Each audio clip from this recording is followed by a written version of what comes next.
कोई कोई कहते हैं कि शंकर को पूजन करने की अलग अलग विधियां हैं।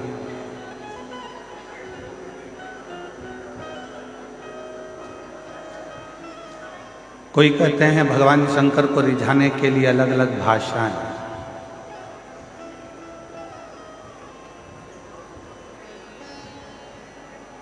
पर शिव को रिझाने के लिए एक विधि होती है, एक भाषा होती है। और शिव महापुराण की कथा कहती है कि शंकर भगवान विधि से भी प्रसन्न बहुत बाद में होते हैं और भाषा से भी प्रसन्न बहुत बाद में होते हैं। सबसे पहले शिव प्रसन्न होते हैं तुम्हारे मन की अविरल भक्ति और विश्वास।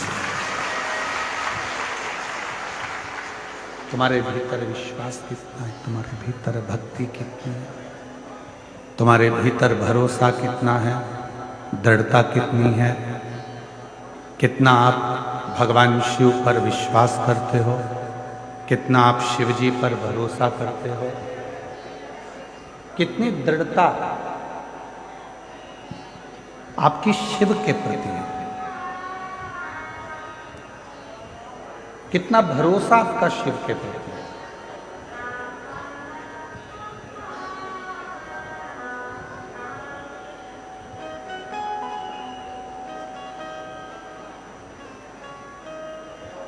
हमारे सतुआ बाबा जी कहते हैं, जब हम काशी में कथा करने के लिए गए तो सतुआ बाबा जी कह रहे थे, महाराज जी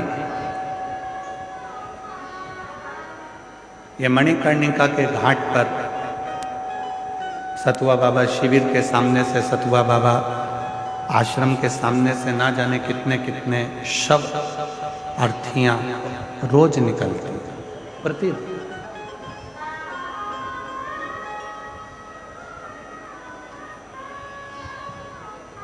ना जाने कितनी अर्थियां प्रतिदिन निकलती हैं।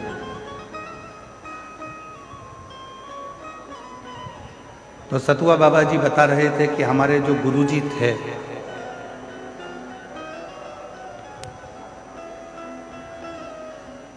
पूर्व में जब वो कोई भी अर्थी लेकर आता था और उसके पास में कुछ पाने के लिए नहीं होता था, रोता था, तो बाबा जी नीचे उतरकर उनको सतुआ घोल कर दे देते थे।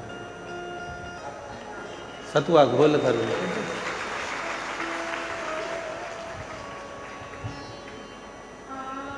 पर बाबा जी हम परम पूज्य जगत गुरु महामंडलेश्वर श्री संतोषाचार्य जी महाराज जी को कहेंगे, गुरु का कहते हैं कि चेले में एक अंश जरूर रहता है और वो अंश आपके भीतर भी आपके गुरु का है।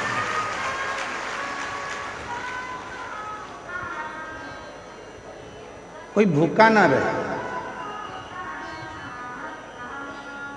हम ये तीसरी बार यहाँ पहुँचे हैं और तीसरी बार में भी हमने देखा कि बाबा जी अपने कक्ष में तो कम रहते हैं, भोजनशाला में भोजन चल रहा है कि नहीं चल रहा, सामने पंडालों में जाकर उनकी भी टीम को हटाकर उनके भी हाथ जोड़कर कह दिया कि तुम भी भोजन भंडारा चलाओ, जिससे आए हुए शिव भक्त भोजन।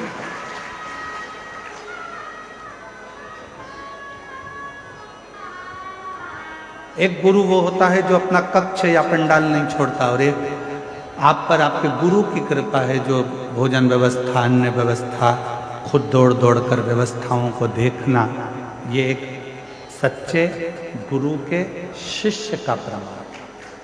सच्चे गुरु शिव सिखाते ही है। मेरे शंकर भगवान ना विधि से प्रसन्न होते हैं ना भाषा से प्रसन्न होते हैं।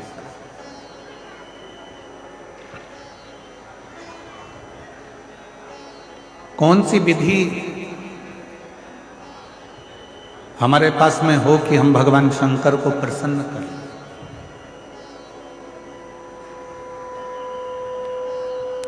कौन सी विधि हमारे पास में हो कि हम भगवान शंकर को प्रसन्न कर कर उनसे वर प्राप्त करें? कोई विधि कोई विधि हमारे पास में नहीं है कि हम शिव जी को प्रसन्न कर सकें। और कौन सी भाषा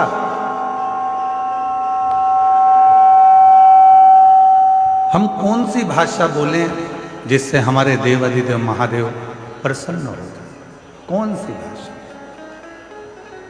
तो कहा एक विश्वास की विधि है, एक भक्ति की विधि है और प्रेम की भाषा है। ये दो चीजें अगर हमारे पास में है तो हमारा देव अधिदेव महादेव प्रसन्न भी होता है और वर भी देता है। और तेरी कृपा बिना न हिले एक भी अणु, लेते हैं श्वास तेरी कृपा से तनु तनु। भगवान क्या करूं मैं राखों के ढेर का, चपटी भभूत में खजाना कुबेर का। हे गंगाधर मुक्तिदारी ओंकार तू, भोले ओंकार तू। आयो शरण तिहारी शंभु तारू। शिव एक विधि से प्रसन्न हो जाते हैं, वो विश्वास की विधि है और भक्ति की विधि।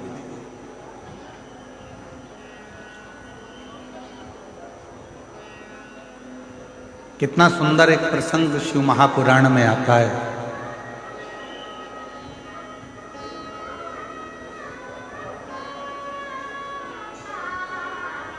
उत्तर भारत में एक मनोहरा नाम का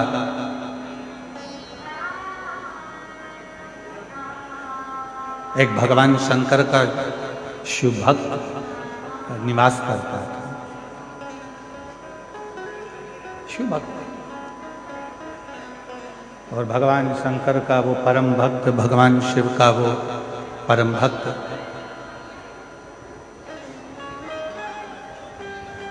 उत्तर भारत में एक मनोहरा नाम का एक शिव भक्त रहता था।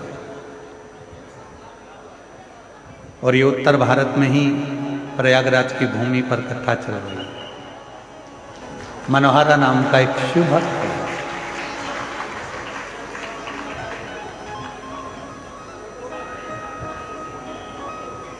सुतार का काम करता था। सुतारी जानते हो आप लोग? जम के तो बोलो। सुतार मतलब लकड़ी का कुर्सी टेबल कुछ ना कुछ जो लकड़ी का काम होता है वो करता है। उसका एक नियम था। एक मट्टी का उसके पास में घड़ा था। उस घड़े से गंगा जी का जल रोज भरता था और रोज शिव जी को चढ़ाता था। सारी समस्या का हल एक मिलता है। रोज भरता, रोज शिव को चढ़ाता, प्रतिदिन।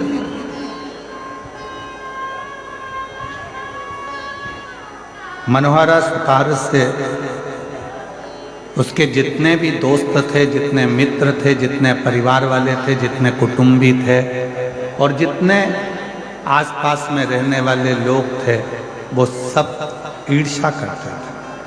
सब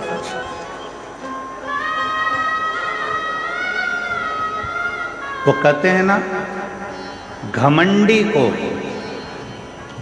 ईश्वर नजर नहीं आता। घमंडी को ईश्वर नजर नहीं आता, ईर्ष्यालु को पड़ोसी नजर नहीं आता और क्रोधी को उसका परिवार नजर नहीं आता।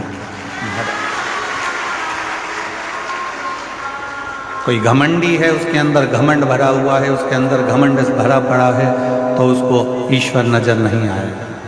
वो घमंड उसके अंदर यदि भरा पड़ा हुआ है तो उसको ईश्वर दिखेगा ही नहीं।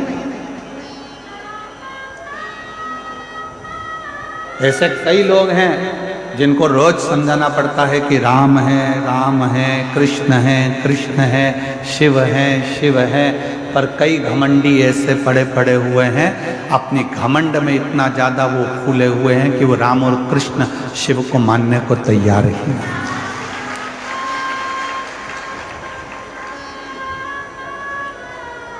घमंडी को ईश्वर नहीं दिखता, ईर्ष्यालु को पड़ोसी नहीं दिखता। ईर्ष्या करने वाला कोई व्यक्ति है तो उसके पड़ोस में अगर कोई रह रहा है तो वो दिन रात ईर्ष्या करता रहेगा। उसको ये नहीं दिखेगा कि तेरे दुख की घड़ी में वो पड़ोसी आकर खड़ा हो जाता है, पर ईर्ष्या भरी।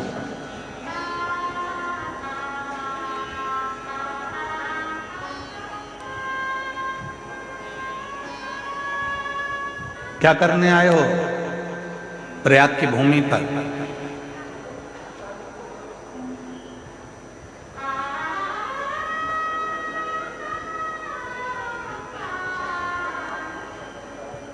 क्या करने पहुंचे हो इस संगम के तट पर?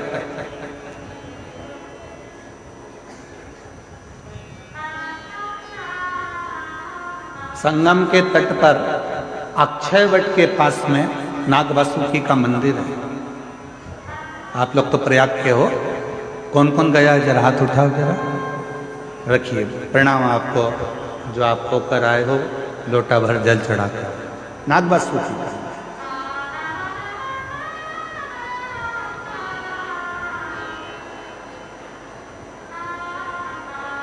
संगम के तट पर अक्षय वट के नजदीक में नागवासुकी का मंदिर है। क्या करने के लिए हम आपसे पूछ रहे हैं? वैसे कि वैसे ही इंद्र ने नागवासुकी से पूछा था, जो भगवान शंकर के गले में सर्प है वासुकी नाग, उससे पूछा था कि तुम त्रिवेणी के संगम पर क्यों आए?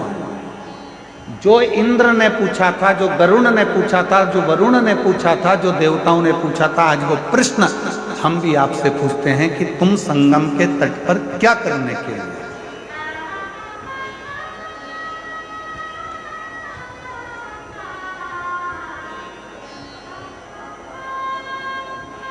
हजारों वर्ष पुरानी कथा आज फिर सतवा बाबा के शिविर में वही प्रश्न लेकर खड़ी हो गई, जो देवताओं ने भगवान शंकर के गले में पड़े हुए नाग वासुकी से पूछा था। वो प्रश्न आज फिर सामने आकर खड़ा हो। देवताओं ने नाग वासुकी से पूछा कि तू त्रिवेणी के संगम पर क्या करने आया?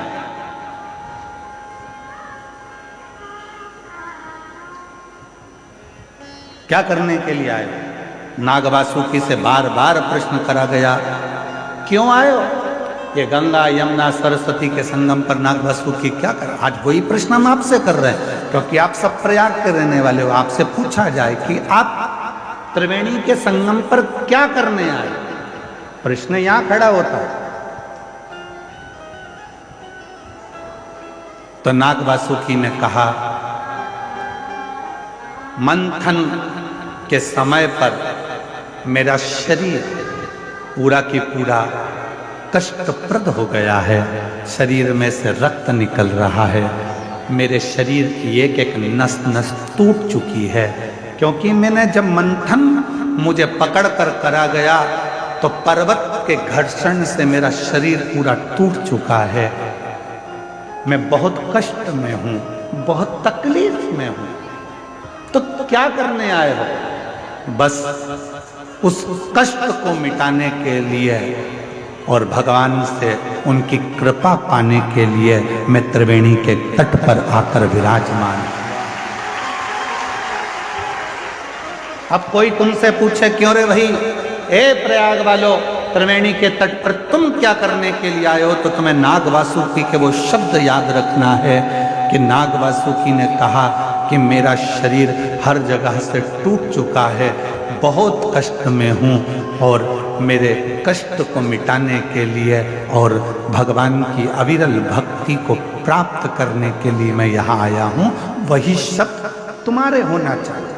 त्रिवेणी के तट पर क्यों आए? जब हम राम नाम जपेंगे, कृष्ण नाम जपेंगे, शिव नाम जपेंगे, भगवान की भक्ति करेंगे, भजन करेंगे, मंत्र जाप करेंगे, नाम जाप करेंगे, इस प्रयागराज की भूमि पर त्रिवेणी के संगम पर बैठकर हम कल्पवास करेंगे, भगवान की अविरल भक्ति प्राप्त करेंगे, तो हमारे जितने दुख हैं वो तो कटेंगे ही, साथ में भगवान शंकर की और राम की, कृष्ण की अविरल भक्ति भी हमको प्राप्त हो।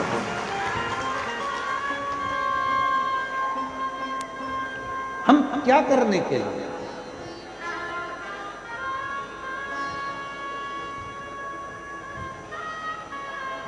भोजन तो आप अपने घर पर भी कर सकते थे। बोलो बोलो, जम के बोलो जरा।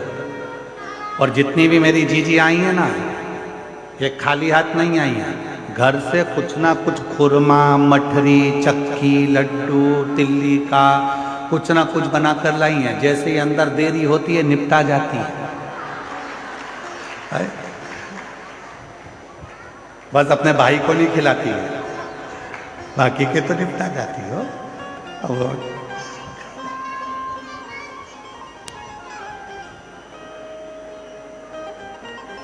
आप भोजन करने, मतलब ये पक्का हो गया कि आप भोजन करने के लिए नहीं है, अपने साथ है। फिर किसी ने पूछा क्या तंबू में रहने के लिए, टेंट में रहने के लिए नीचे बिछा हुआ कालीन चाहिए? तो आप वो हो, मेरी जीजियां, मेरे जीजा ऐसे हैं कि इनको कालीन की भी जरूरत नहीं है। जिस टैंक से मल साफ होता है उस टैंक पर भी लोग चढ़ चढ़ के बैठे हुए हैं, मतलब आपको आसन से भी मतलब नहीं।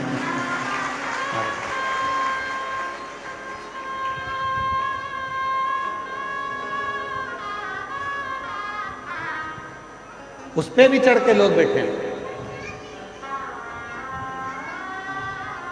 फिर पूछा कि कोई अच्छी जगह मिल जाएगी तो मतलब तुम जानती हो कि शंकर को पाने के लिए जगह नहीं देखी जाती, क्योंकि शिव शमशान में भी निवास करता है और शिव हर कण कण में निवास करता है, तो स्थान की मूलता नहीं। कोई तुमसे कह दे, कोई तुमसे कहे कि शंकर भगवान केवल मंदिर में मिलेंगे, या शिव जी केवल कथा में मिलेंगे, या शिव जी केवल घाट पर मिलेंगे, या शंकर भगवान केवल अमरनाथ केदारनाथ में मिलेंगे, तो नहीं, ऐसी कोई बात नहीं है। तुम्हारे घर में रहो, घर में रहकर रोज श्री शिवाय नमस्तुभ्यम का जब जप करना प्रारंभ करोगे तो तुम्हें मंदिर क्या, मेरा भोलेनाथ तुम्हारे घर में आकर तुम्हें दर्शन देना प्रारंभ।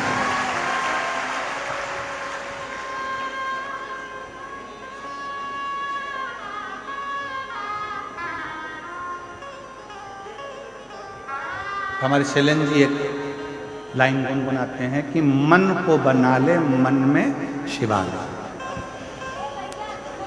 संग चलेगा वो तेरे डमरू।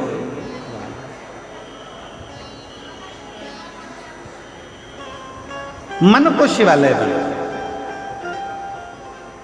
और जिस दिन तुम्हारा मन शिवालय बन गया उस दिन तुम्हें शंकर को ढूंढने जाने की जरूरत नहीं। मत जाओ। मनोहरा की कथा करिए। उत्तर भारत की भूमि पर शंकर भगवान का एक भक्त मनोहरा ऐसा रहता था। शिव महापुराण की कथा कहती है कि वो मनोहरा सुतार का काम करता था, लकड़ी का काम करता था। उसके पास में एक मट्टी का केवल कलश था, लोटा था, पात्र था, जिससे वो शंकर को रोज गंगा का जल समर्पित करता था। प्रतिदिन रोज गंगा का जल रोज समर्पित करता था प्रतिदिन। एक दिन धर्म पत्नी चिढ़ गई। होता है ऐसा, पति अच्छा रहता है तो पत्नी थोड़ी सी क्रोधी रहती है, और पत्नी अगर अच्छी है तो पति थोड़ा क्रोधी रहता है। भगवान जब भी जोड़ी बनाता है ना तो बड़ा सोच समझ कर बनाता है। देख लो, तुमको यहीं से मतलब नहीं है, तुम तो त्रेता युग से चालू हो जाओ। राम जी के साथ जोड़ी बनी लक्ष्मण जी, भरत जी के साथ जोड़ी बनी शत्रुघ्न जी। ठीक है, जम के तो बोलो। दोनों की जोड़ी बनाई कि राम जी के साथ में जोड़ी बनाकर रखना है, राम लक्ष्मण की, भरत शत्रुघ्न जी की।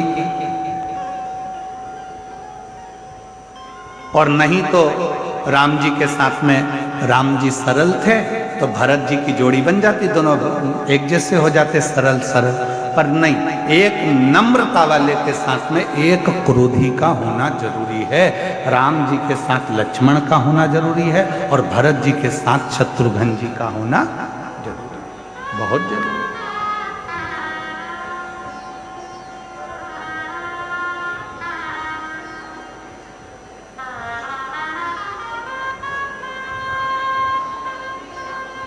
पति गुस्से वाला है, पत्नी थोड़ी सी नम्र। पत्नी गुस्से वाली है तो पति थोड़ा सा नम्र। वैसे तो पति बेचारा नम्र रहता ही है, ऐसा नहीं है कि नहीं रहता। कर्पूर गौरम करुणावतारम संसार सारम बुझ गए। वैसे तो उसमें नम्रता रहती है। तुम 25 प्रश्न करती हो, उस 25 प्रश्न में से 5 प्रश्न का उत्तर देता है, इससे ज्यादा नम्रता और क्या हो सकती है? तुम खुद विचार करो। केवल 5 प्रश्न का उत्तर देता है, इससे ज्यादा देता ही नहीं। कितनी बार तुम पूछती हो कैसी लग रही हूं? बोलता ही नहीं, बोलूंगा झगड़ा होगा इसलिए बोलता ही नहीं बेचारा, अपनी तेल कंगा करता रहता है। फिर आ गई सच के सिर पे जूड़ा मुड़ा बांध के, कैसी लग रही है? वो कंगा कर रहा था, कंगा से मूछे सेट कर रहा है। फिर आ गई, अब की बार सिर पे पल्लू डाल के पूछ रही कैसी लग रही हो? कैसी? फिर बोला ऐसी लग रही जैसे हरी घास में भैंस चल रही है। अब बोला तो घर डोला, अब बोला ही तो वो कुछ प्रश्न का उत्तर देता, वो देता ही नहीं। उसकी सरलता बहुत सहज होता है।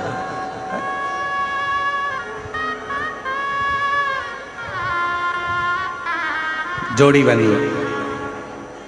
मनोहरा की जो धर्म पत्नी थी वो थोड़ी सी क्रोधी थी, बहुत तेज, बहुत तेज। वो कुछ तो भगवान की भी कृपा होती है, जो भगवान के भक्त होते हैं उनकी धर्म पत्नियां थोड़ी तेज होती है। पत्नी अगर भक्त है तो उसका पति तेज होगा, और पति अगर भक्त है तो उसकी पत्नी तेज होगी। पर सतुआ बाबा जी, हम पर भोलेनाथ की कृपा है, हमारी अच्छी है।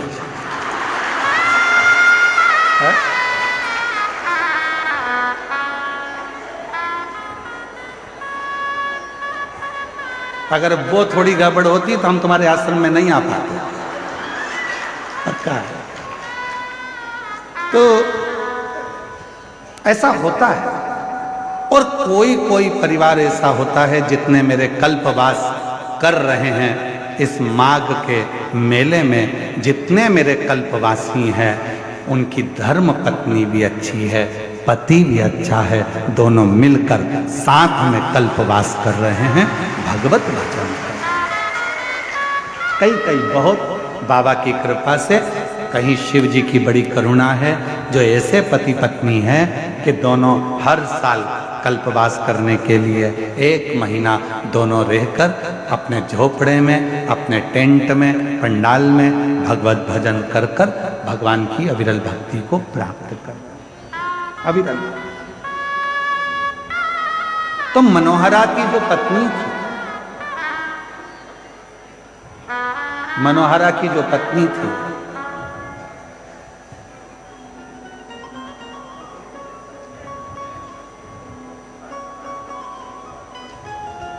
वो मनोहरा की पत्नी बहुत थी, बहुत थी।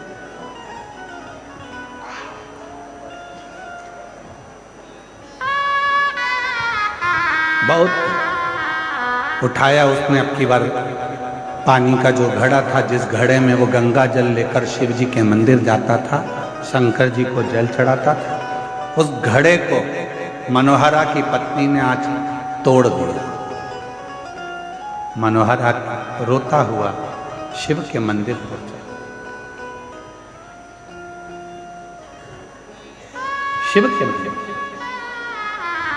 शंकर भगवान के मंदिर में पहुंचकर हाथ जोड़कर कहने लगा कि आज मेरे पास में ना लोटा है, कलश है और ना गंगा का जल है, कुछ नहीं। और इतनी मेरी सामर्थ्यता नहीं है कि मेरे पास में अलग से मैं कलश को खरीद सकूं या फिर बर्तन ले सकूं जिस बर्तन में मैं गंगा का जल तुम्हारे लिए ला सकूं। रो रहा, आंखों से नीर बह रहा था, अश्रु बह रहा।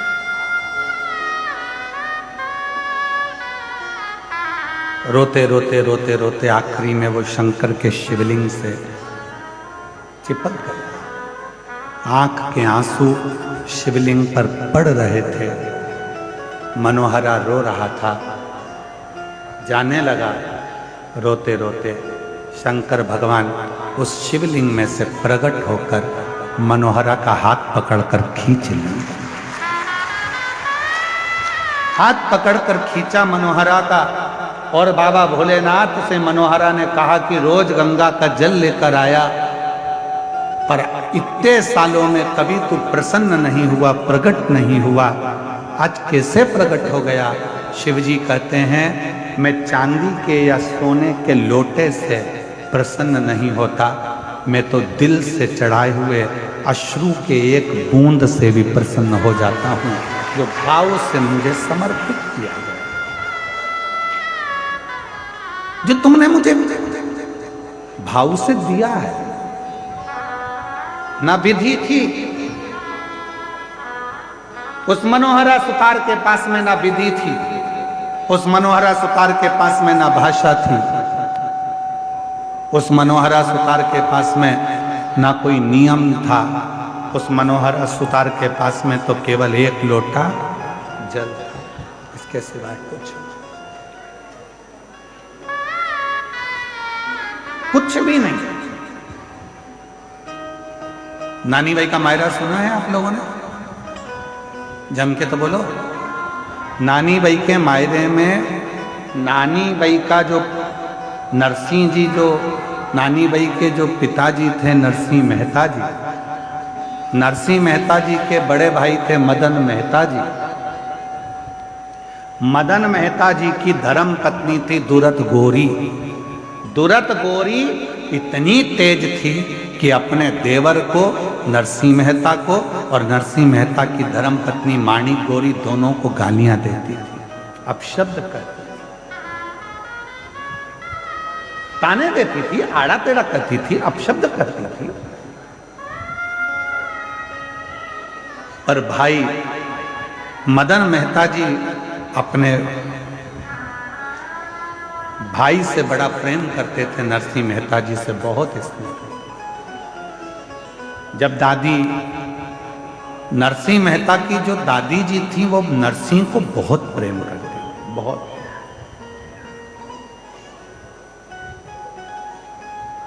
तो माणिक गोरी दादी को स्नेह करती थी, प्रणाम करती थी, पर दुरत गोरी कभी दादी को प्रणाम नहीं करती। प्राण छूट गए दादी के, मर गए। नरसिंह मेहता की पत्नी भी खूब रोई और नरसिंह मेहता की भाभी भी बहुत रोई। पर नरसिंह मेहता की पत्नी जी को समझ में नहीं आया कि मेरी जेठानी दिन रात गाली देती थी दादी सास को, और दादी सास मरने के बाद ये गले चिपक चिपक कर रो रही है, सिर पे इतना लंबा लंबा पल्लू डाल के रो रही है। सास जिंदा थी तो पल्लू रखा यहाँ, और सास मर गई तो पल्लू रखा बिल्कुल छाती तक, और चिपक चिपक कर रो रही है। और थोड़ी देर तक रोई चिपक कर, उसके बाद देवरानी से बोली मैं पानी पी के आई, अब तू रो ले। जब देवरानी रोने के लिए बैठी माणिक गोरी, तब उसको समझ में आया कि मेरी जेठानी चिपक कर इसलिए रो रही थी कि सास के कान में सोने की मुर्की थी, जो कान में डली थी, उसको दांत से कटक रही थी, निकाल।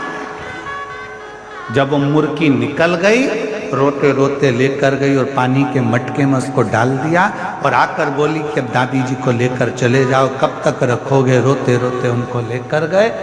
दादी जी के जाने के बाद 13 दिन नहीं हुए पूरे, और नरसिंह मेहता की भाभी ने नरसिंह मेहता को घर से निकालने का प्लानिंग कर लिया। जब प्लान बनाया उसको निकालने का, तब बड़े भाई को लगा कि मेरा बेटा, मेरा भाई आखिर जाएगा कहाँ, कहाँ जाएगा। तो फिर बड़े भाई ने विचार करा कि दुनिया में एक ऐसा है, वो देव अधिदेव महादेव, जो ठोकर खाए हुए व्यक्ति का साथ निभा देता है।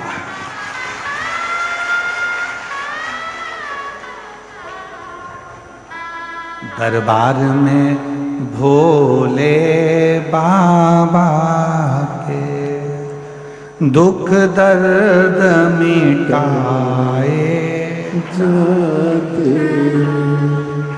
दरबार में भोले बाबा के दुख दर्द मिटाए जाते, दुनिया के सताए लोग यहाँ, दुनिया के सताए लोग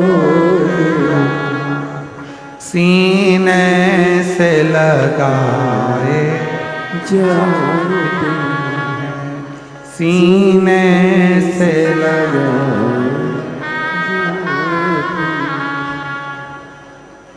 एक है जो निभा सकता है, एक है जो निभाए, और वो केवल एक देवाधिदेव महादेव है जिसके चरणों में मुझे मेरे भाई को भेज देना चाहिए।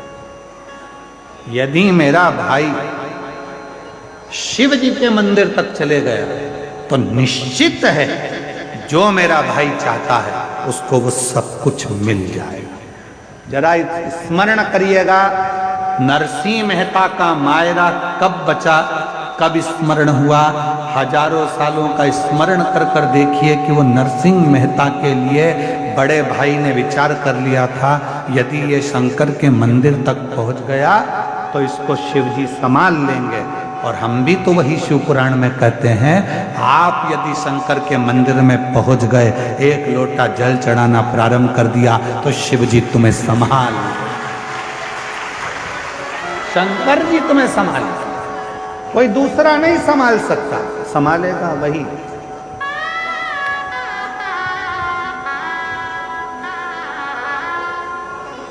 दुनिया के सताए लोग यहाँ सीने से लगाए जाते, सीने से लगाए जाते, दरबार में डमरू वाले के दुख दर्द मिटाए जाते, दुख दर्द मिटाए जाते। आप शिव जी के दरवाजे तक पहुँचो, शंकर जी की चौखट तक पहुँचो, शंकर जी के मंदिर में एक लोटा जल चढ़ाने के लिए पहुँचो, शिव तुम्हारे दुखों को काटना प्रारंभ कर दे, शिव तुम्हारे कष्टों को मिटाना प्रारंभ कर दे। जाना पड़ेगा, तेरे मंदिर में आना मेरा काम है और मेरी बिगड़ी बनाना तेरा। जाओ, नरसिंह मेहता जी शिव जी के मंदिर में पहुंच गए। रोते रोते पूरी रात नरसिंह मेहता जी ने निकाल दी। शंकर भगवान ने हाथ पकड़ा नरसिंह मेहता जी का और उनसे पूछा, तुझे क्या चाहिए? मैं जिस सांवरिया का भजन करता हूँ, सांवरिया का दर्शन करा दो। भारत की भूमि क्या पूरे विश्व की धरा पर केवल एक नरसिंह मेहता ऐसे संत थे जो जीते जी गौलोक धाम जाकर भगवान कृष्ण और राधा जी का दर्शन करे थे। गौलोक धाम में जहां पर भगवान की रास लीला का दर्शन हो रहा था, नरसिंह जी को ले जाकर वहां खड़ा कर दिया। नरसिंह जी को ले जाकर खड़ा करा, रास चल रहा था। सांवरिया से भगवान कृष्ण का ध्यान गया नरसिंह जी की ओर। सांवरिया जी दौड़ कर गए नरसिंह जी के पास में। हमारे यहाँ तो लोग मर जाते हैं तब आते हैं, तू तो जीते जी आ गया रे, तुझे लेकर कौन आया?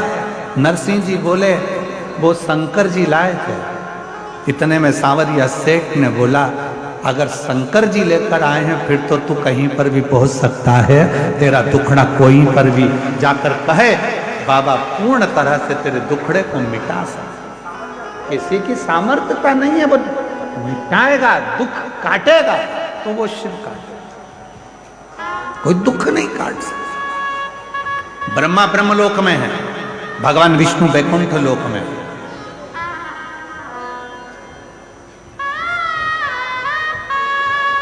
जितने देवता पृथ्वी पर प्रकट हुए सबके जाने की खबर है, सबके जाने का प्रमाण है और सबकी कथा है। पर केवल एक देव ब्रह्मा ब्रह्मलोक में, भगवान विष्णु वैकुंठ लोक में, केवल मृत्यु लोक में एक देव विराजमान है जो देव आदिदेव महादेव विराजमान, जिसके जाने की कथा नहीं है कि शंकर जी कहीं चले गए, शिव जी कहीं पहुंच गए। शंकर के तो यहीं कैलाश पर, काशी में, सोमनाथ में, मल्लिकार्जुन में, यहाँ तक प्रयागराज की धरा पर भी अगर पूरी भूमि पर, पृथ्वी पर कहीं पर भी घूम कर देख लो, शिव हर जगह मिल जाए। शंकर शिव शिव है, वो कहीं नहीं जाता, तो यहीं रहता, उसको अपना दुखड़ा आप कह सकते। हमने कभी भी आप लोगों से ये नहीं कहा कि बहुत दूर शंकर जी का मंदिर हो तो वहां जल चढ़ाने जाना। हमने हमेशा आपसे कहा कि आपके घर के पास में जो शंकर जी का मंदिर है वहां एक लोटा जल चढ़ाना प्रारंभ करो। क्यों?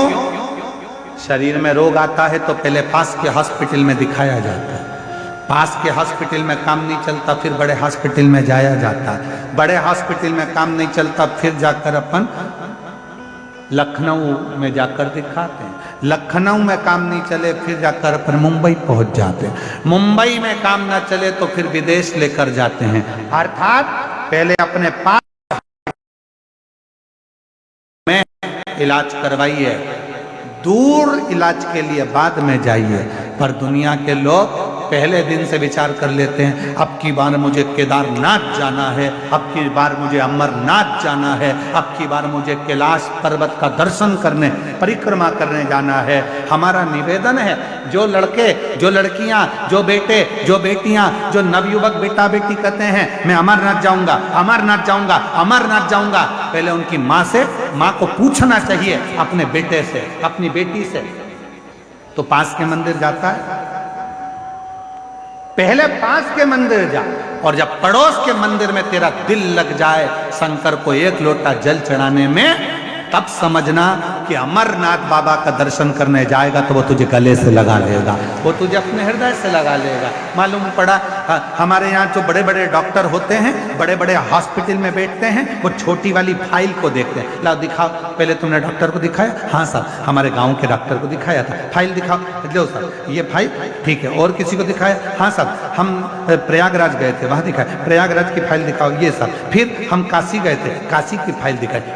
फिर हम मथुरा गए थे, मथुरा की फाइल दिखाई। उसी तरह जब तुम अमरनाथ, केदारनाथ, कहीं उच्च बहुत ऊपर जाकर अगर भगवान का दर्शन करोगे तो वो भगवान भी कहेगा ला जरा फाइल दिखा, कहाँ कहाँ होकर आया है, कहाँ के शिवलिंग पर जल चढ़ाया है, मैं भी तो जानू, तू मेरे करीब में आया, आ मेरे पास नजदीक आ। वो बुझाएगा, वो स्वीकार करेगा। टूट गए जैसे उस मनोहरा भगत का, मनोहरा सुतार का घड़ा टूट गया था, आंसू से शिव को प्रसन्न कर लिया था। शिव पुराण कहती है, भगवान शंकर की कथा कहती है, शिव तत्व कहता है, शंकर की कथा कहती है। भगवान को दिल से, विश्वास से, भक्ति से रिझाने का प्रयास करोगे तो शिव रीझ जाएगा, भगवान शंकर रीझ जाएगा।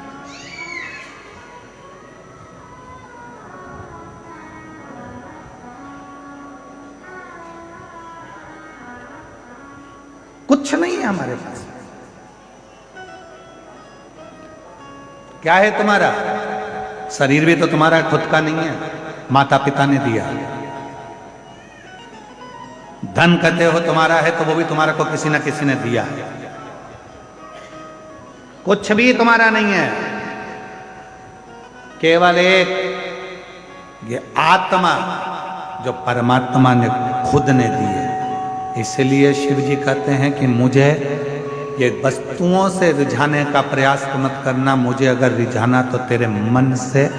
जिस दिन तू मुझे अपने हृदय से एक लोटा जल चढ़ाएगा, दिल मुझ में लगा लेगा, समझ लेना उस दिन मैं तेरा हो गया और तू मेरा हो गया।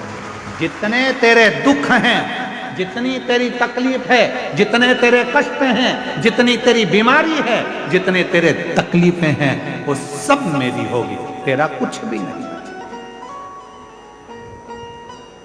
फिर किसी ने कहा पानी में इतना दम होता है कि एक लोटा जल, पानी में इतना दम होता है क्या कि जल चढ़ाया और जल चढ़ाते से ही शिवजी हमारे दुख काटना प्रारंभ कर देते हैं। पानी में कितना दम होता है? संकल्प करते समय तुम्हारे हाथ में कुछ हो ना हो, चावल नहीं होगा चलेगा, फूल नहीं होगा चलेगा, पर संकल्प करते समय तुम्हारे हाथ में जल का होना जरूरी है। हर हर संकल्प करते समय तुम्हारे हाथ में जल का होना जरूरी है। कन्यादान करते समय तुम्हारे हाथ में कुछ भी ना हो, सोने की रकम, चांदी की रकम कुछ भी ना हो चलेगा, पर तुम्हारे हाथ में जल का होना, जब वो जल डाला जाता है तब कन्यादान माना जाता है, जल का होना जरूरी है। उसी तरह जब पिंड किया जाता है, तर्पण किया जाता है, तिलांजलि दी जाती है, उसमें जल का होना जरूरी है। उसी तरह जैसे पितरों को रिझाने के लिए जल, प्रकृति को रिझाने के लिए जल, उसी तरह शिव महापुराण की कथा कहती है अपने दुख को मिटाने के लिए भी एक लोटा जल का होना बहुत जरूरी है। एक लोटे जल का होना बहुत जरूरी। वो जल हमारे जीवन का कल बदल देता है। कोई जल्दी बनता है, कोई लेट बनता है, शिव को जल चढ़ाने वाला एक दिन सेठ जरूर बनेगा। जिस भावना से, जिस विचार से, जिस सोच से, जिस मन से शिव को रिझाते, शिव आपको स्वीकार। कौन ना करे? ब्रह्मा जी शिव जी को समझ नहीं पाए। स्वयं ब्रह्मदेव शंकर भगवान को नहीं समझ पाए। स्वयं ब्रह्मा, कई लोग कहते हैं ब्रह्मा जी तो सृष्टि का निर्माण करने वाले, सृष्टि को रचने वाले, सृष्टि को निर्माण करने वाले, सृष्टि को बनाने वाले, और वो ब्रह्मा जी नहीं समझ पाए। ब्रह्मा जी भी शिव जी को नहीं समझ पाए। ब्रह्मा जी भगवान शंकर को नहीं समझ पाए। मेरी जीजियों, मेरे जीजाओं, मेरी बेटियों, बेटाओं, मेरे बुजुर्ग माँ बाप, याद रखना, दुनिया का कोई व्यक्ति तुमसे कह दे कि शंकर भगवान को मैं अच्छे से जानता हूं, समझता हूं, समझ लेना पक्का झूठेला है, पक्का झूठ बोलने वाला। शिव को समझने के लिए एक जन्म क्या, लाखों लाखों जन्म हो जाए तो भी शंकर भगवान को कोई समझ नहीं सकता, जान ही नहीं सकता। इसलिए अपन को ज्यादा प्रपंचा में नहीं पड़ना, अपने को तो एक लोटा जल, सारी समस्या का हल, और बोल बम का नारा है, बस।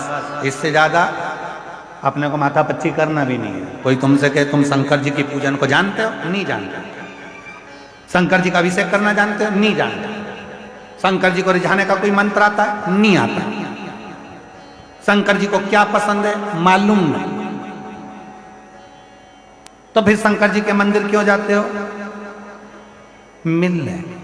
किससे? शंकर जी से। तो शंकर जी तुझे देखते हैं क्या? वो देखे चाहे नहीं देखे, मैं तो देखता हूं बहुत है। कुछ नहीं आता, कुछ भी नहीं।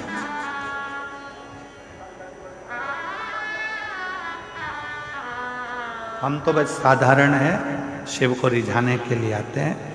और वो कहते हैं ना कि मैं हूं प्रेम रोगी, मेरी दवा तो कराओ, जाओ जाओ जाओ काशी वाले को बुलाओ। मैं हूं प्रेम रोगी, मेरी दवा तो कराओ, जाओ जाओ जाओ काशी वाले को बुलाओ। इससे ज्यादा हमें कुछ नहीं आता। मैं उसको देख लूं, वो मुझे देख ले, एक लोटा जल इस शरीर से चढ़ जाए और मेरा बाबा मुझे स्वीकार कर ले, इससे ज्यादा मुझे कुछ नहीं। मेरा शंकर मुझे मिले बस।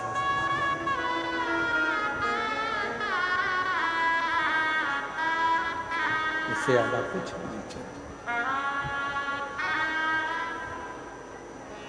कुछ नहीं। कोई मंत्र आता है तुमको? नहीं।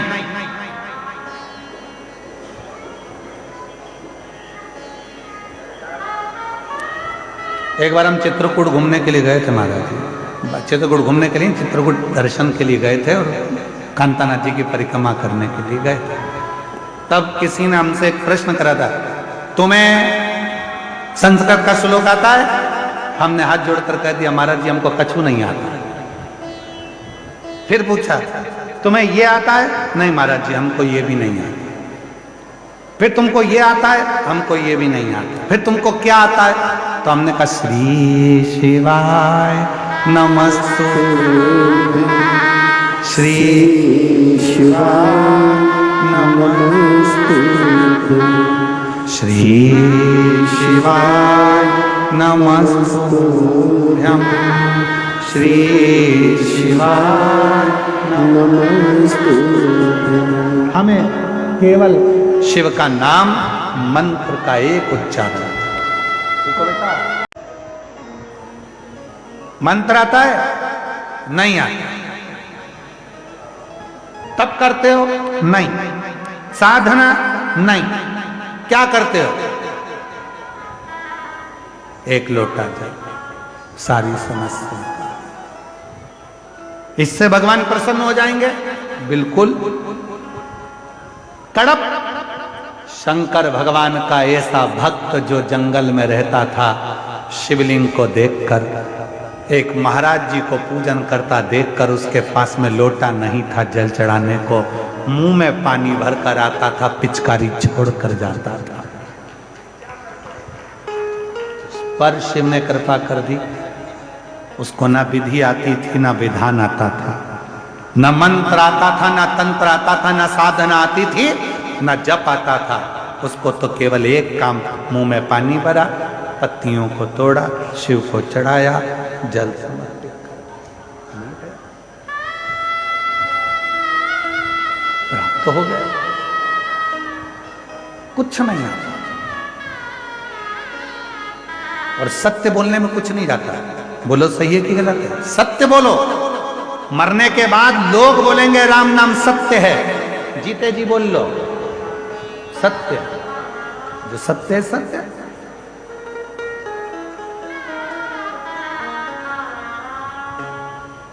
एक छोटा सा बच्चा भी अगर सत्य बोलता है ना तो लोग उसे दबाने का प्रयास करते हैं। एक अर्थी निकल कर गई, थोड़ी दिन बाद बच्चे को याद आ गया दिवाली का दिन था और दीपावली के दिन छोटा सा बच्चा चिल्लाने लगा राम नाम सत्य है, राम नाम सत्य है।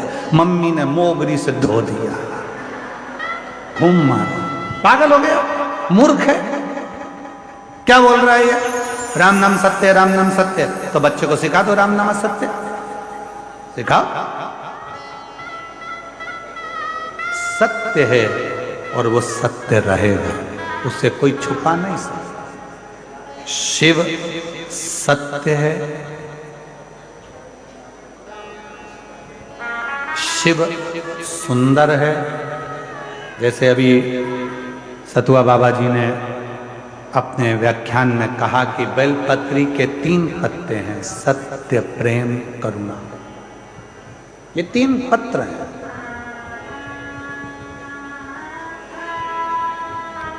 और कोई कोई बेलपत्री 5 पत्ते की होती है तो उसमें 2 पत्ते और जुड़ जाते हैं, समर्पण और विश्वास। उसमें 5 पत्ते की बेलपत्र में 2 पत्र और जुड़ते हैं, समर्पण और विश्वास।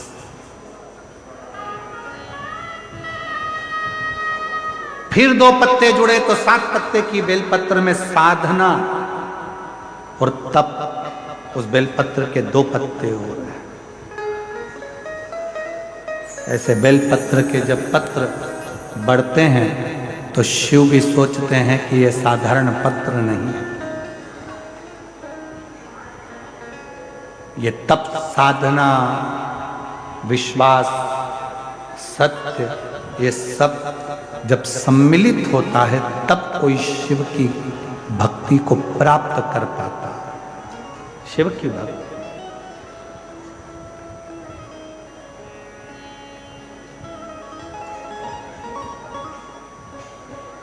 कल एक माता जी ने पत्र भेजा था, उस पत्र को हमने पढ़ा, शायद वो कक्ष में ही होगा। उस पत्र में उन्होंने लिखा था कि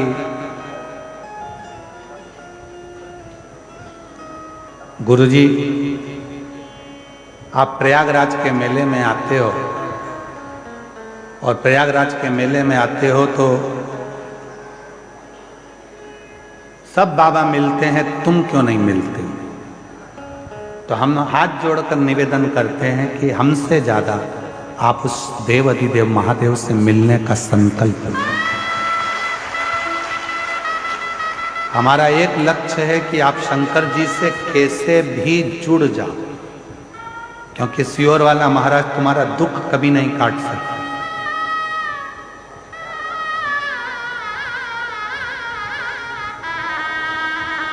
सियोर वाला महाराज कभी तुम्हारा दुख नहीं काट सकता। दुख काटेगा तुम्हारा देव अधिदेव महादेव, दुख काटेगा तुम्हारा विश्वास, दुख काटेगा तुम्हारा शिव, और दुख काटेगा तुम्हारा किया गया कर्म। कोई सियोर वाला बाबा तुम्हारा दुख नहीं काट सकता। तो हमसे मिलने से ज्यादा तुम्हारे अंदर उस परमात्मा से मिलने की ललकता होना चाहिए, उस परमात्मा से।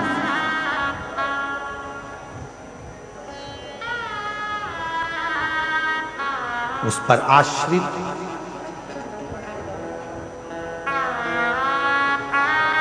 जहां पर ज्ञान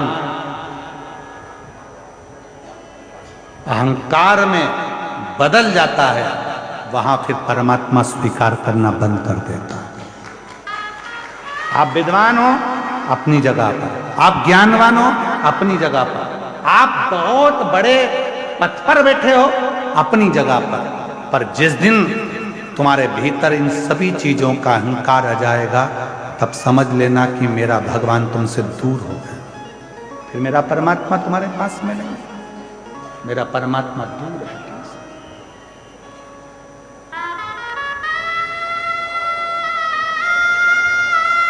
और आज प्रयागराज की भूमि पर एक बात कहना चाहेंगे सभी शिव भक्तों को जो देश विदेश में कथा को सुन रहे हैं, आस्था चैनल के माध्यम से, सोशल मीडिया के माध्यम से।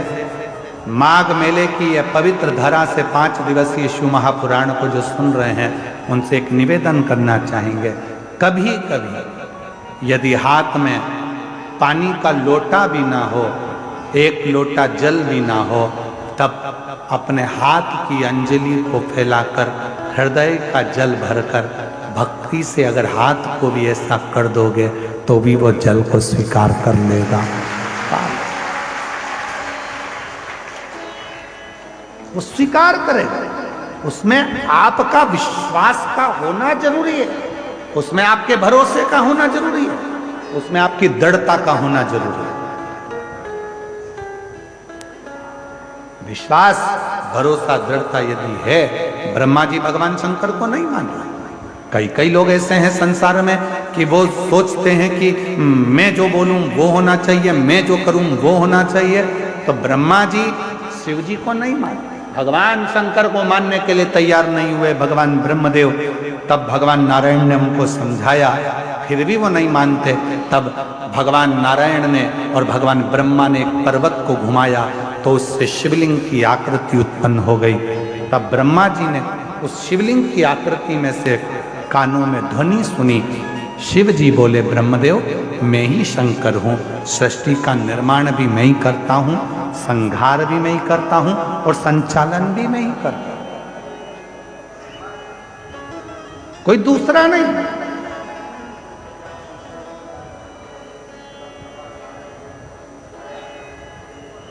कई लोग कहते हैं घर में चला रहा हूं, झूठ मत बोलो, मर जाओगे, चला के बताओ। कई लोग कहते हैं दुकान में चला रहा हूं, झूठ मत बोलो, तुम्हारे बस की बात नहीं। अभी चलते चलते एक्सीडेंट हो जाए, हॉस्पिटल में पड़ा रहेगा, दुकान चलेगी कि नहीं चलेगी? व्यर्थ की बात मत करो।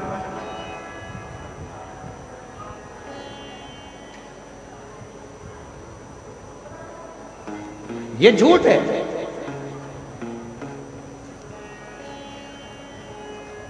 ये सब झूठ है। नहीं, प्रभु आपकी कृपा से सब काम हो रहे, भोले आपकी कृपा से सब काम हो रहे, करते हो भोले बाबा मेरा नाम हो रहा है, करते हो भोले बाबा मेरा नाम हो रहा है, भोले आपकी कृपा से सब काम हो रहा। आप और हम कुछ नहीं कर सकते, करने और कराने वाला तो मेरा देव अधिदेव महादेव है, जो करा रहा है, कर रहा है, चला रहा है और आपको चल रहे हैं। ये उसके ऊपर, ये आप और हमारा बस की बात नहीं। कोई कहे कि अगर मैं ना करूं तो कुछ भी ना हो, तो हमारा निवेदन है 2-4 घंटे के लिए मर के देख ले, चलेगा कि नहीं चलेगा? सब चलेगा।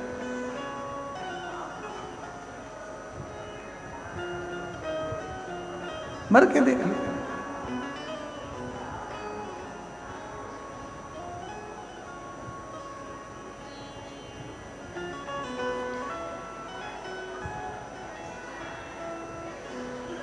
कोई मरता है, प्राण छूटते हैं, आप लोग उसके घर पे बैठने जाते हो कि नहीं जाते? जम के तो बोलो, जाते। क्यों जाते हो? कि उसके घर पर जाएंगे, थोड़ी देर बैठकर राम नाम, कृष्ण नाम, शिव नाम गाएंगे, तो जो जीवात्मा गई है उसको मुक्ति मिले, उसको मोक्ष मिले। कितने लोग हैं जो मरने वाले के घर पर बैठकर भगवान का भजन करते हैं? कोई ना करता। पक्के झूठेले हो, कोई नहीं करता। माँ जाते से ही बैठते हो, सिर पे पल्लू वल्लू डाल के चुपचाप, वो भी मुसद्दी लाल जैसे बैठे रहे, तुम भी बैठे रहो चुपचाप। फिर पूछो क्या हो गया था,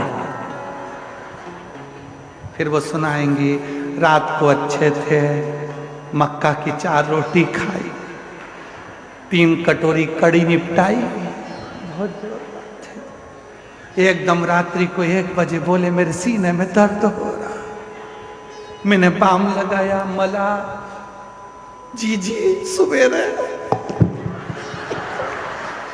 साफ।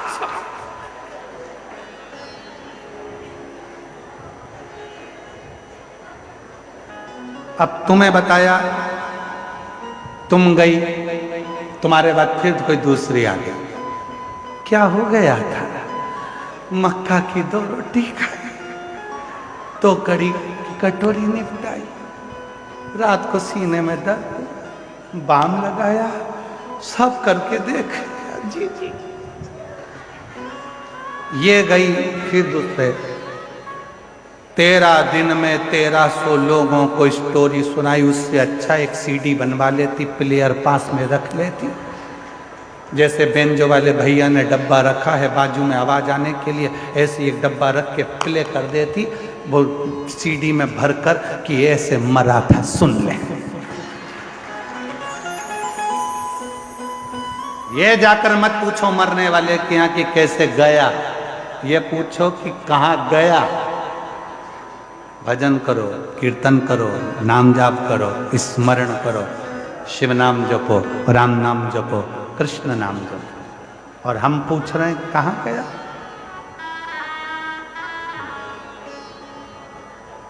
यही गलती है हमारी। हम मंदिर में जाकर क्या करते हैं? हम मंदिर में जाकर करते क्या? 1 लोटा जल हम चढ़ा रहे हैं। और पहले भी कथा में कहा, तुम्हारा पूरा 1 लोटा जल शंकर जी को चढ़ना चाहिए, क्योंकि दुनिया के कई लोग कहते हैं कि हम जल चढ़ा रहे हैं, इतने दिन हो गए जल चढ़ाते, इतने दिन हो गए जल चढ़ाते, इतने दिन हो गए जल चढ़ाते, शंकर जी हमारी नहीं सुन रहा है, शिव जी हमारी नहीं सुन रहा है, पड़ोसी की सुन ली, तुम्हारी क्यों नहीं सुनी? उसका कारण यह है कि तुम्हारा 1 लोटा जल शंकर जी को नहीं चढ़ रहा है, तुम्हारी दृष्टि में अभी भी भेद है। इसलिए आप लोगों से कहा था कि ये शिवलिंग, ये जलाधारी, ये जल बहने का स्थान, जिस पे शिवलिंग रखा है वो पार्वती जी का हस्त कमल है। जहां से पानी बहता है वहां राइट में गणेश जी, लेफ्ट में कार्तिकेय जी, बीच में अशोक सुंदरी। शिवलिंग के ऊपर जो बूंद बूंद पानी टपक रहा है वह शंकर जी की 5 लड़कियां, जया, विषहरा, शामली बारी, दौतली।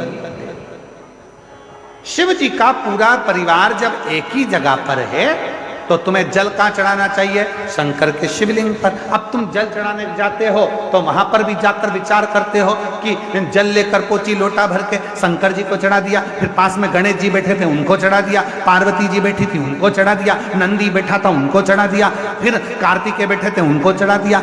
अब सियोर वाला बाबा बोला कि 1 लोटा जल सारी समस्या का हल। ईमानदारी से बोलो, शंकर को पूरा 1 लोटा चढ़ाइए कब?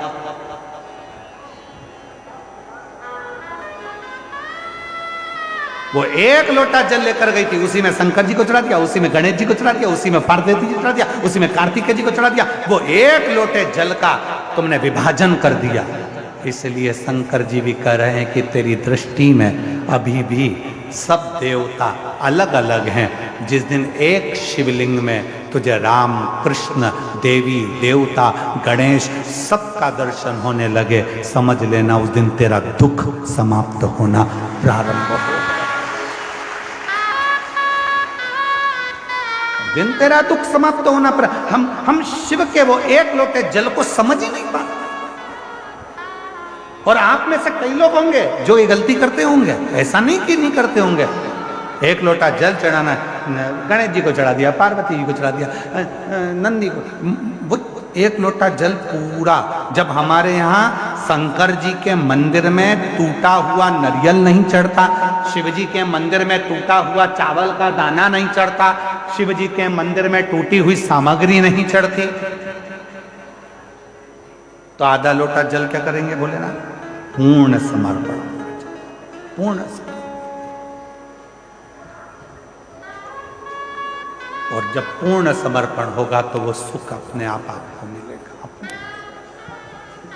महाराज,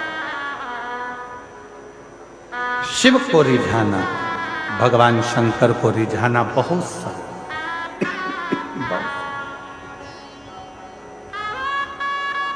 शिव को रिझाने में देरी नहीं होती। शंकर को जैसे ही जल चढ़ाया वैसे ही भोलेनाथ प्रसन्न होना प्रारंभ कर देते।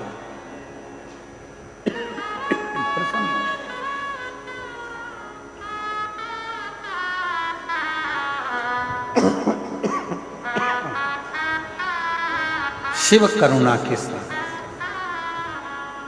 इसलिए शिव महापुराण की कथा में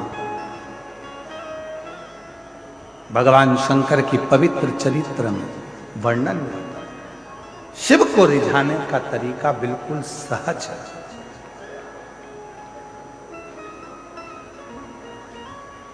शिव जी को पूजन करने की विधि प्रिय है कि शिव जी को भाव प्रिय है? जम के बोलो जरा, सबकी आवाज आना चाहिए। भाव प्रिय विधि। शिव को कोई बहुत ज्यादा विद्वान हो तो वो विधि से पूजन करे, पर शंकर विधि से ज्यादा भाव से प्रसन्न। भाव से।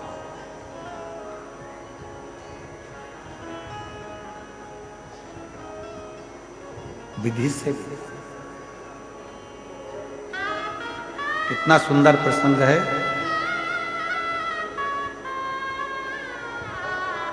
जलंधर की पत्नी वृंदा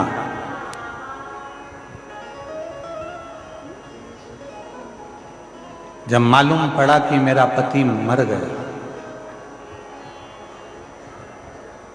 मारने वाले शिव थे, सातित्व को भंग करने वाले नारायण थे। नारायण के सामने वृंदा जाकर खड़ी होकर कहती है, अरे नारायण भगवान, तुमने मेरा सातित्व डिगा दिया। जैसे शिव जी की पत्नी सती जलकर भस्म हुई थी, वैसे ही आज मैं भी भस्म हो जाती। राख का ढेर बन गई वृंदा, राख का ढेर।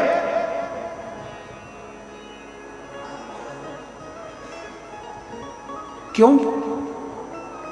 दुनिया के लोग कहते हैं भगवान शंकर भस्म धारण करते हैं।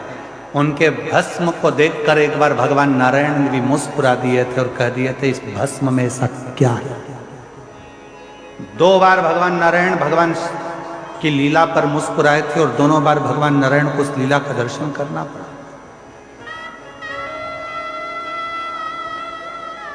शिव के तन पर चढ़ी हुई भस्म, माता सती के शरीर की चढ़ी हुई भस्म देखकर भगवान नारायण सुदर्शन चलाने से पहले हंस दिए। भगवान, आपके तन पर भस्म। नारायण मुस्कुरा दिए।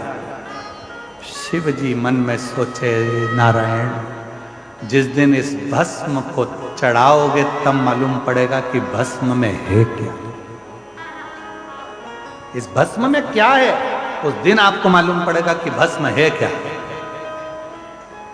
ऐसा मौका नारायण भगवान के पास कभी नहीं आया कि भगवान नारायण भस्म चढ़ा रहे, पर एक मौका आया जब जलंधर की धर्म पत्नी वृंदा अपना सातित्व भंग होने के बाद अपने शरीर को जलाकर भस्म कर देती है, राख का ढेर बन जाती है। तब नारायण की आंख में आंसू भरा था और नारायण ने उस वृंदा की भस्म को अपने तन पर धारण कर लिया था। तन पर।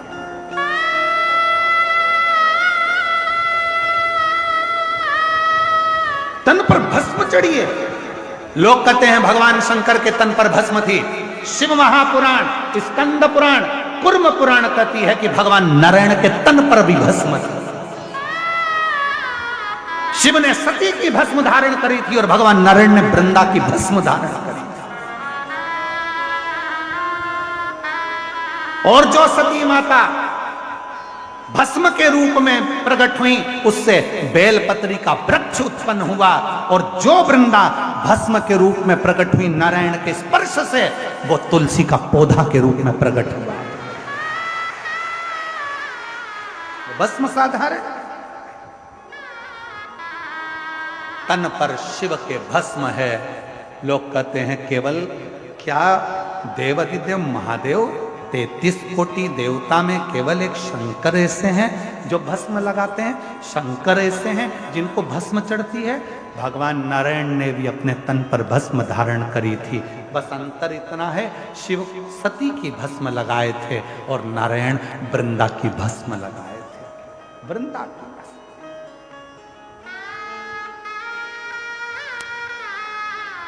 और जब वृंदा की भस्म तन पर चढ़ी, वृंदा की भस्म जब तन पर चढ़ी हुई थी, नारायण आंखों से अश्रु बहा रहे थे, नैनों से नीर बह रहा था, आंसू बह रहे थे। तब किसी ने सूचना करी भोलेनाथ के पास में, नाथ, विश्वनाथ, नाथ, सोमनाथ, नाथ, केदारनाथ, नाथ, अमरनाथ, नाथ, नाथ, नाथ कहते हुए जब शिव को पुकारा, शंकर भगवान के नेत्र खुले। क्या हुआ? अभी तो मैंने जलंधर को समाप्त किया और जलंधर को समाप्त कर कर मैं साधना में लीन हुआ और तुम मुझे पुकार रहे हो। क्या हुआ? नाथ, नाथ, वृंदा जलकर भस्म हुआ। भस्म? हाँ। शिव कहते हैं वो भस्म कहां है? कहा वो तो नारायण ने धारण कर ली। नारायण? भगवान कहते हैं उस स्वरूप का दर्शन मुझे करना है। उस स्वरूप का दर्शन मुझे करना है जिस स्वरूप में नारायण ने अपने तन पर भस्म चढ़ाई। दौड़े भगवान देव अधिदेव महादेव ने जाकर, जैसे ही नारायण के शरीर पर वृंदा की भस्म दिख रही थी, शिव मुस्कुराकर कहते हैं, नारायण आपकी आंख में अश्रु है, ये वृंदा की भस्म मेरे तन पर है।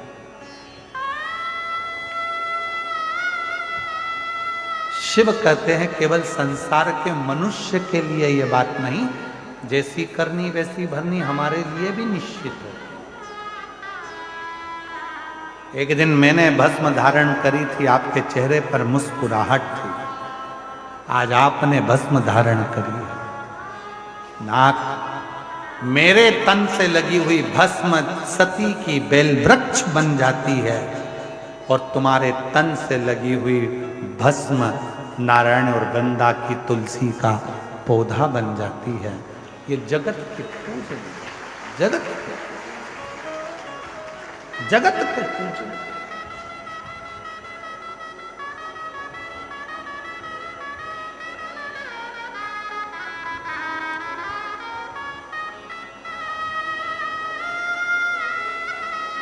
कितना सुंदर कहा है।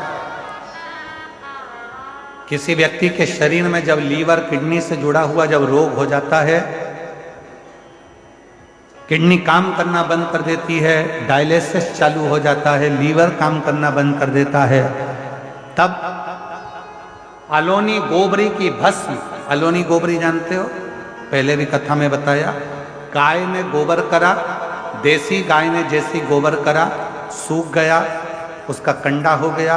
सूखने के बाद उस गोबरी को जलाया, जलाकर जो भस्म बनी कपड़े से छाना, छानने के बाद वो भस्म जब हाथ में लेकर भगवान नारायण का हरिहर का नाम लेकर, ये कथा हम पहले बात चुके हैं हरिहर कथा में, हरिहर भगवान का नाम लेकर जब शिव जी के शिवलिंग पर वो भस्म का त्रिकुंड लगता है और उस भस्म को लाकर सुबह सुबह मुख में रखा जाता है, तो उससे लीवर और किडनी जैसे रोग भी समाप्त होने लगते हैं। उसमें एक अमृत तत्व उत्पन्न हो,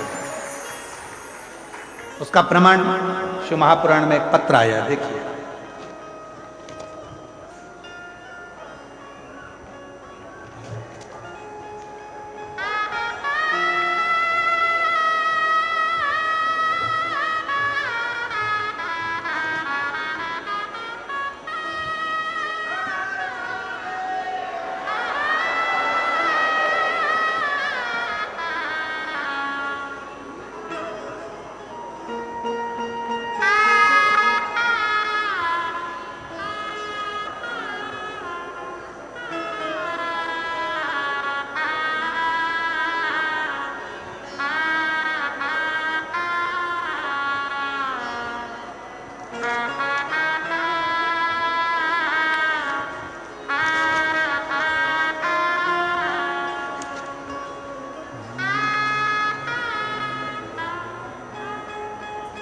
फूलों में कलियों में, काशी की गलियों में, फूलों में कलियों में, काशी की गलियों में, तेरे बिना कुछ कहे ना, तेरे बिना भी क्या जीना ओ भोले रे, तेरे बिना भी क्या जीना ओ शंकर। गुरुजी, मेरा नाम सरिता तोमर है। मेरे पति का नाम महावीर सिंह तोमर है। मैं उत्तराखंड के जसपुर की रहने वाली हूँ। कहीं बैठी हो हाथ हिला सकती हूँ, कहीं बैठी हो तो हाथ हिला सकती हूँ, और अगर बैठी हो तो आ सकती हैं एक बेलपत्र लेने के लिए। तुम सब काहे खड़े हो गए? बैठ जाओ, बैठ जाओ, बैठ जाओ। 7 साल से मेरा लीवर खराब है।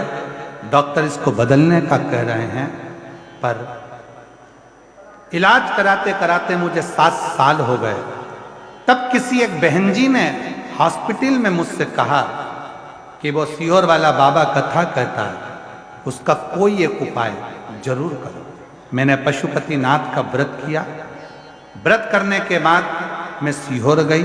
वहाँ पर मैंने गुरु पूर्णिमा की कथा भी सुनी, और कथा सुनने के बाद आपने भस्म का प्रयोग करना बताया। जिस भस्म के प्रयोग को मैंने करा, और आज बाबा की कृपा से मेरा लीवर काम करना प्रारंभ कर दिया, और बाबा की कृपा से मैं स्वस्थ। कहीं बैठी हो तो आ सकती। एक पत्र और है। मेरा नाम प्रत्युषा ओझा है। मेरी आयु 16 वर्ष है। मेरे पिता का नाम रविंद्र ओझा है। मेरी माता का नाम रितु ओझा है। कहीं बैठी हो तो हाथ हिला सकती हैं। आप ही हैं, आ जाइए। रितु ओझा। मैं नाका बाईपास अयोध्या की रहने वाली हूँ। नाका बाईपास अयोध्या की रहने वाली हूँ। आप अयोध्या से आई हैं, मैं आपके चरणों को प्रणाम करता हूँ। मेरे रामलला की भूमि से आप पहुँचे। अयोध्या की रहने वाली हूँ। मेरा मोबाइल नंबर यह है। एक लोटे जल का मैं क्या वर्णन करूं। मैं मार्च 2023 में अपनी नानी के घर गई थी। वहीं मेरी बहू बहुत तेज तबीयत खराब हो गई, और कुछ भी खाते पचता नहीं। फिर हम डॉक्टर के पास गए। डॉक्टर से अल्ट्रासाउंड कराया। अल्ट्रासाउंड कराने में रिपोर्ट में निकला मेरे दोनों तरफ 7 में गांठ है। मेरे दोनों तरफ आंत में गांठ है। एक 12 ml की, एक 10 ml की, एक 9 ml की, जैसे गठाने हैं। 6 महीने तक दवा खाई, आराम न लगा। फिर वापिस 6 महीने दवा खाई। 1 साल तक दवा खाते खाते निकाल दिया, पर कोई आराम नहीं लगा। फिर ऑपरेशन के लिए डॉक्टर ने कह दिया। ऑपरेशन की तारीख निकलवाई। ऑपरेशन सफल हो ये बाबा से विनती करी, पर ऑपरेशन की तारीख निकालने से पहले ही एक कोई ऑटो वाले भैया ने कहा कि बाबा कथा कहता है, पंडाल में जाकर यदि कथा सुने और वहां की मिट्टी को नमन करें, शिव को 1 लोटा जल चढ़ाए, चढ़ा हुआ जल नंदी के पास बैठकर पिए, कुंदकेश्वर बाबा का नाम लेकर बेलपत्र खाएं, वैसा ही मैंने करना प्रारंभ करा। मेरी गांठें धीरे धीरे गलना प्रारंभ हुई, और बाबा की कृपा से जब मैं ऑपरेशन के लिए गई तो अल्ट्रासाउंड कराया गया, जिसमें मालूम पड़ा कि मेरी पूरी गठाने गल चुकी हैं। मैं बाबा को यहाँ प्रणाम करने के लिए आया, शिव को नमन करने के लिए। शिव भक्ति में एक विश्वास की बहुत जरूरत, शिव के भरोसे की।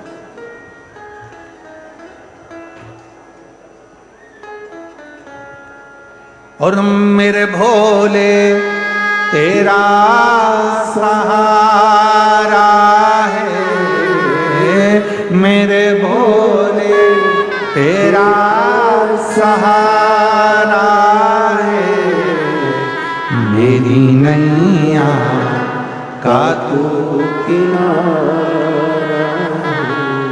मेरी नैया का तू किनारा। उसे दिल से कहो, वो दिल से देगा, दिल से। वो देने में कमी नहीं रखता महाराज। उससे बस केवल हृदय से कहोगे, वो स्वीकार कर, स्वीकार कर। इसीलिए फिर निवेदन, बाबा को अपने मन का भाव दिल से प्रार्थना करो। शिव तत्व कहता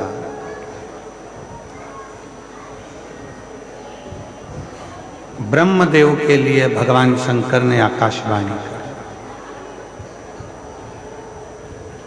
फिर भी ब्रह्मा स्वीकार नहीं करते। तब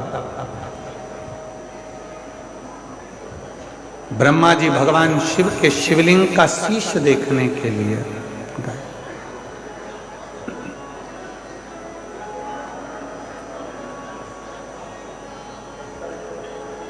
भगवान नारायण भगवान शिव जी के शिवलिंग का चरण देखने के लिए आकर सत्य कह दिया कि मुझे चरण नहीं मिला, तो भगवान विष्णु का नाम शिव जी ने सत्य नारायण रख दिया। प्रथम आकर तुम सत्य बोले हो, इसलिए संसार सागर में जिसके यहां भी कोई शुभ कार्य होगा, दुनिया के लोग आपकी पूजन करेंगे, सत्यनारायण के रूप में पूजे जाओगे, सत्यनारायण के रूप में आपका नाम रहेगा।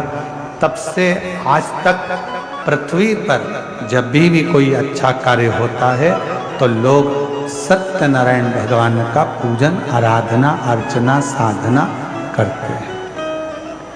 सत्यनारायण भगवान की आराधना, साधना। बोले सत्यनारायण भगवान की।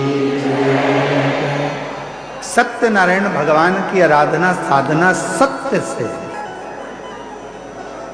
फिर प्रसंग आया, ब्रह्मा जी केतकी के पुष्प को और गौ माता को लेकर आए, दोनों ने झूठ बोल दिया। तब जैसे ही दोनों ने झूठ बोला, शिव जी ने उन दोनों को शाप। केतकी के पुष्प, तू झूठ बोलता, इसलिए सारे देवताओं पर चढ़ेगा पर शिव पर कभी नहीं चढ़ेगा। और गौ माता, आपने भी झूठ बोला। आपका पूरा शरीर पूजा जाएगा पर आपका मुख अपूज्य माना जाएगा।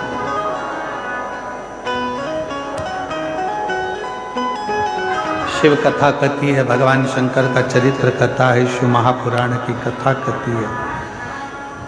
ब्रह्मा जी ने फिर झूठ बोला तो ब्रह्मा जी का सिर भगवान काल भैरव ने काटा। कटा हुआ शीश लुढ़का कर्मनाशा नदी प्रकट हो गई।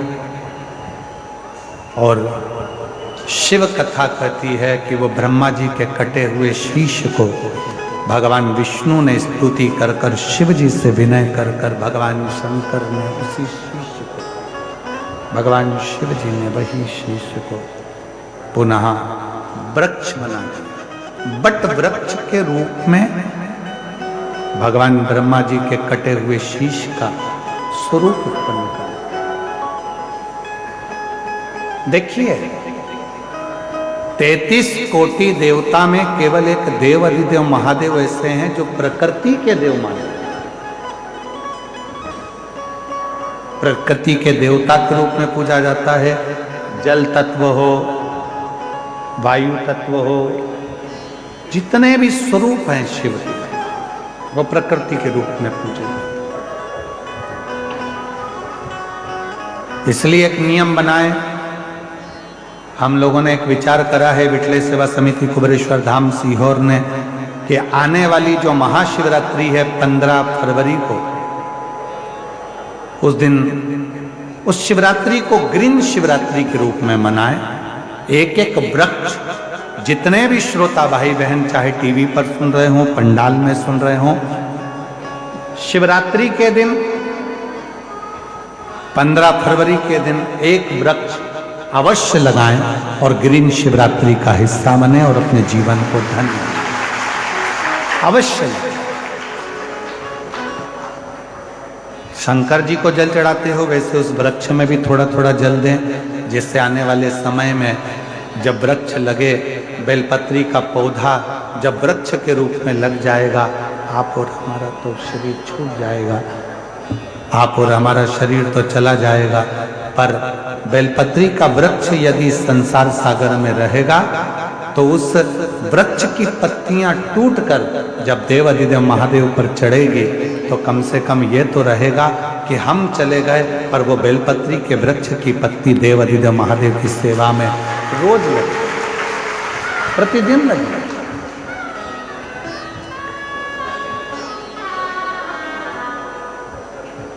देखिए शंकर भगवान के पूर्ण स्वरूप में कितने वृक्षों की उत्पत्ति हुई, अजय कितने वृक्षों की उत्पत्ति।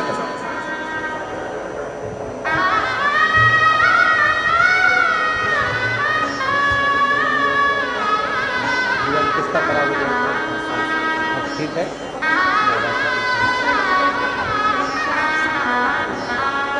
इन्हीं का 7 वर्ष से लीवर खराब था और डॉक्टरों ने सब चीज छुड़वा दी थी, भोजन में जो जो खाने का सामान था, पर अब कह रही हैं कि लीवर भी काम करने लगा। डॉक्टर ने कह दिया पूर्ण तरह से स्वस्थ हो और अब भोजन आदि सब अच्छे से करने लगी। एक बार जोरदार ताली बजाकर।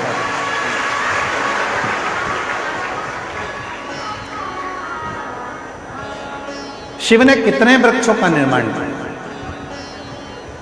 वट वृक्ष भगवान शंकर ने निर्मित किया ब्रह्मा जी के शीश से। बेलपत्री का वृक्ष मां सती की भस्म और मां जगत जननी जगदम्बा अम्बा का तेज प्रकट किया। तुलसी का पौधा भगवान शंकर ने जलंधर का वध किया। वृंदा के सातित्व को नारायण भगवान ने दिखाया और नारायण और वृंदा के उस भस्म स्वरूप का आनंद तुलसी के पौधे के रूप में निर्मित है।